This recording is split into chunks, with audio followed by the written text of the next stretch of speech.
penjelasan dari Deputi Bidang Sumber Daya Manusia Aparatur Kemenpan RB, Bapak Dr. Insinyur Alex Denny. Silakan. Terima kasih Bu Pimpinan, Bu Hatifa, yang saya hormati para pimpinan Komisi 10, Bapak Ibu anggota Komisi 10 DPR RI, Mas Menteri, Bapak Dirjen, Ibu Dirjen dan Bu Sekjen, serta Bapak Ibu yang hadir. Selamat pagi, Assalamualaikum warahmatullahi wabarakatuh. Salam sejahtera bagi kita semua, Om Swastiastu, Namo Buddhaya, salam kebajikan. Pertama kami izin mewakili Pak Menpan yang diundang pada pagi hari ini. Beliau ada tugas keluar kota untuk menyampaikan beberapa hal terkait dengan kebijakan pemenuhan kebutuhan ASN guru.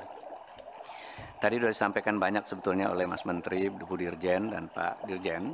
Kami hanya ingin menyampaikan beberapa hal tambahan bahwa PR kita memang cukup berat dalam konteks transformasi aparatur sipil negara. Saat ini ASN kita sudah lebih dari 4,3 juta jumlahnya, tahun lalu 4,2 juta. Dan memang 77% ASN kita itu adanya di daerah, jadi 3,3 juta itu ada di daerah. Lebih dari 36% itu adalah guru, baik PNS maupun P3K. Jadi kalau guru ini kita selesaikan, nakes kita selesaikan, sebetulnya Pareto dari ASN ini agak cukup terselesaikan begitu, karena porsi terbesarnya memang ada di sini. Nah, belum lagi kita punya persoalan tenaga non-ASN yang dari tahun 2005 kita coba selesaikan. Sampai hari ini komitmen penyelesaian itu setiap tahun coba kita upayakan bersama-sama, tetapi faktanya bukannya makin selesai, masalahnya justru makin besar. Saat ini terdata sekitar 2,3 juta non-ASN kita, yang tahun 2005 itu sisa sekitar 60.000 saja, setelah 860.000 diangkat tanpa tes menjadi PNS pada waktu itu. Jadi kita mencoba menyelesaikan persoalannya bukannya tambah selesai, tapi ternyata malah tambah besar persoalannya. Nah, lebih dari 30% itu juga adalah tenaga pendidik, guru, dosen, tendik, dan lain-lain. Dan ada sekitar 750-an ribu adalah tenaga administrasi. Ini yang barangkali menjadi concern kita bersama, karena pada saat yang sama kita sedang melakukan digitalisasi besar-besaran di seluruh instansi pemerintah melalui SPBE. Jadi kalau kita melakukan digitalisasi, biasanya piramida dari employment itu menjadi terbalik. Kalau dulu pelaksananya jadi banyak, administrasinya jadi banyak, pada saat kita melaksanakan digitalisasi, biasanya piramidanya terbalik. Nah, ini PR besar untuk kita bersama. Nah, Bapak Ibu yang kami hormati, kami mitranya adalah Komisi 2 dan dengan pemerintah itu punya komitmen bersama-sama untuk menyelesaikan ini dengan beberapa guiding principles. Pertama, penyelesaian non-ASN ini kalau bisa menghindari terjadinya PHK massal. Ini guiding principles yang kami sepakati bersama-sama antara pemerintah dan Komisi 2. Guiding principle yang kedua adalah jangan sampai anggarannya juga membengkak. Karena pada saat yang sama kita punya undang-undang yang mengatur porsi dari APBD. Ya, tadi 77% adanya di daerah, porsi APBD 30% nggak boleh lebih dari untuk biaya SDM dan lain-lain. Ini PR-nya. Lalu kalau bisa pendapatan yang diterima oleh honorer saat ini atau non-ASN saat ini tidak berkurang. Jadi ada pagar-pagar yang memang cukup ketat untuk kita coba jadikan rujukan, dan kemudian ada regulasi yang harus kita hormati bersama.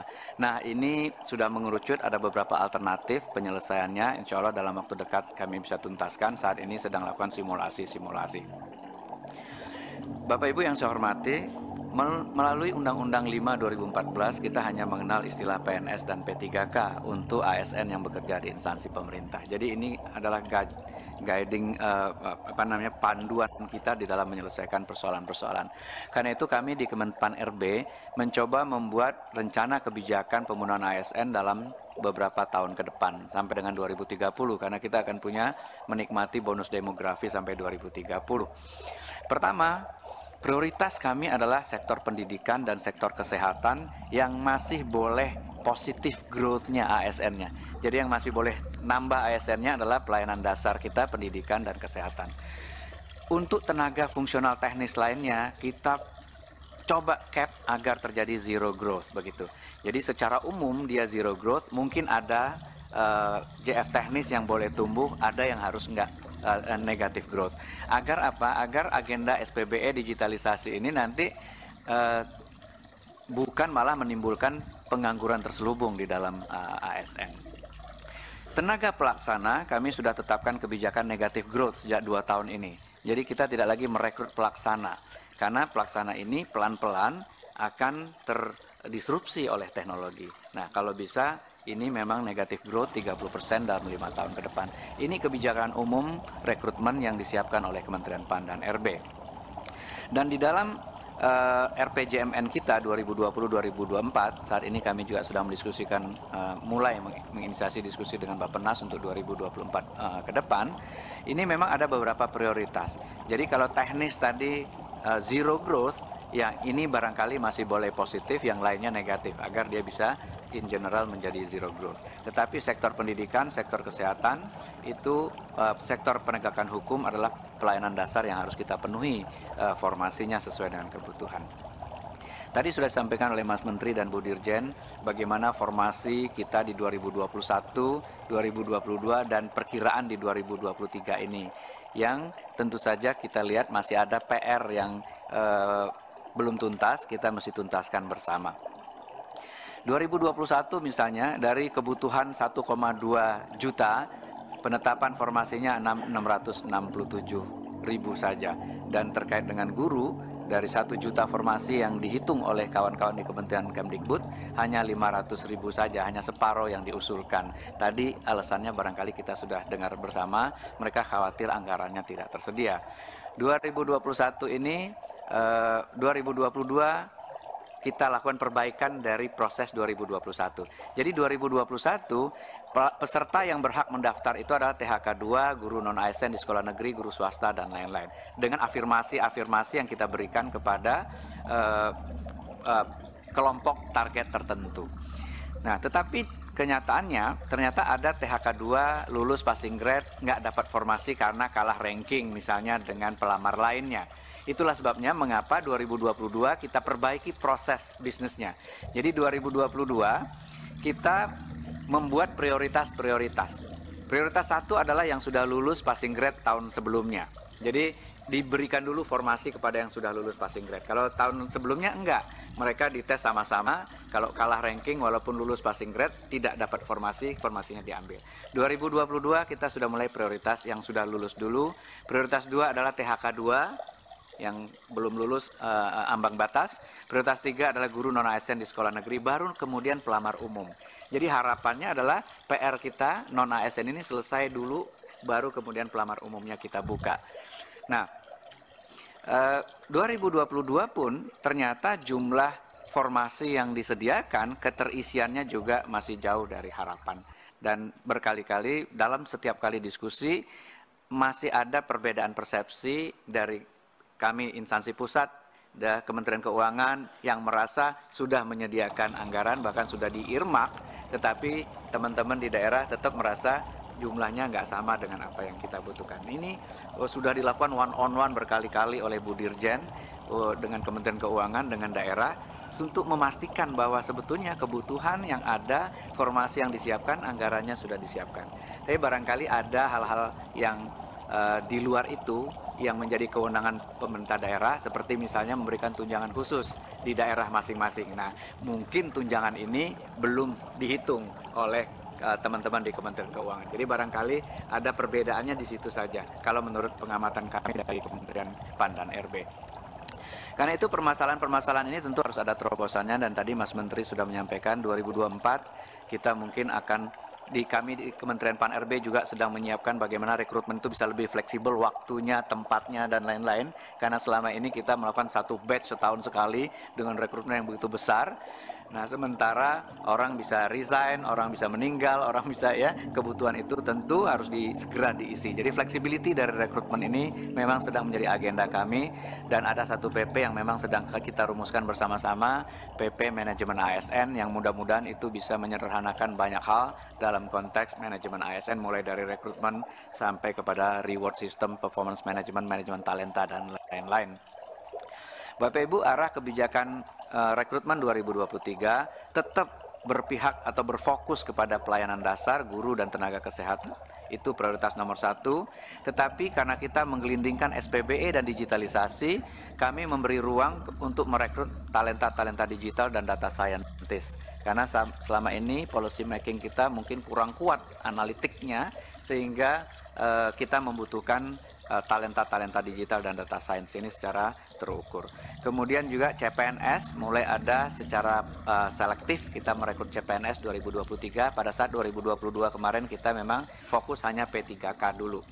Dan 2023 ini kami tetap mengarahkan agar rekrutmen untuk jabatan-jabatan yang akan terdampak oleh transformasi digital itu kalau bisa kita rem. Jangan sampai kita merekrut terus, lalu jabatan ini nanti terdampak oleh digitalisasi, kemudian kita bingung sendiri ini orangnya akan dialihkan kemana. Nah, ini kira-kira 4 arah kebijakan dari Pak Menteri PAN dan RB untuk rekrutmen tahun 2023. Terkait formasi tadi, kita sudah menyediakan, menghitung total kebutuhannya 1.030.751, di mana tenaga guru itu memang paling besar jumlahnya, ya di daerah ada 580.000 lebih. Namun usulan formasi yang masuk per 10 Mei 2023 tadi sudah disampaikan masih jauh dari harapan, masih jauh dari kebutuhan yang kita hitung sama-sama. Dan bahkan masih banyak daerah yang belum atau tidak mengusulkan formasi sampai hari ini. Kemarin kami sudah berembuk dengan teman-teman di Kementerian Dikbud, Ristek, apakah perlu kita berikan lagi satu kesempatan lagi. Ya ini sebenarnya sudah kesempatan kedua, ya 7 Mei sudah ditutup, kemudian diberikan perpanjangan, dan kalau melihat ini kan memberikan keresahan lagi kepada kawan-kawan non-ASN yang berharap tahun ini ada kesempatan buat mereka, tetapi daerahnya ternyata tidak mengusulkan formasi. Kami siap dari PAN RB kalau diminta oleh kawan-kawan Kemdikbud untuk memberi lagi satu kesempatan, apakah 1 bulan ke depan, tapi kalau bisa kita betul-betul one on one dengan kawan-kawan di pemerintahan daerah ini untuk memastikan ini ada peluang loh, ada kesempatan, ada anggaran. Kenapa kok tidak dibuka formasi, tidak diusulkan formasinya? Sementara kami by regulasi tidak mungkin menetapkan formasi tanpa diusulkan oleh PPK-nya begitu. Nah, ini yang barangkali juga ingin diterobos oleh Mas Menteri tadi, bisa nggak dalam regulasi ke depan itu kebutuhan secara nasional itu memang bisa ditetapkan oleh pemerintah pusat. Karena kalau tidak, pengalaman tahun-tahun sebelumnya hampir 200.000 formasi di daerah 3T nggak ada yang melamar. Nah, itu tentu harus diterobos bagaimana agar penempatan itu menjadi domain pemerintah, bukan sekedar ASN atau calon ASN-nya memilih untuk mengajar di sekolah tertentu begitu. Jadi kalau kita sekarang isunya mungkin bukan hanya jumlah, tapi distribusi guru kita. Bahkan ada beberapa sekolah yang kelebihan guru sebetulnya, tetapi kita nggak bisa distribute ke tempat lain yang justru kekurangan. Ini PR kita menyiapkan sistem insentifnya seperti apa, sistem talent mobility-nya seperti apa. Ini insya Allah kami akan tuangkan di PP yang baru yang sedang kita rumuskan. Sudah lebih dari 600 DIM kami bahas dari 726 DIM yang ada di RPP itu. Terima kasih, saya kira itu tambahan sedikit. Ibu Ketua, saya kembalikan. Assalamualaikum warahmatullahi wabarakatuh.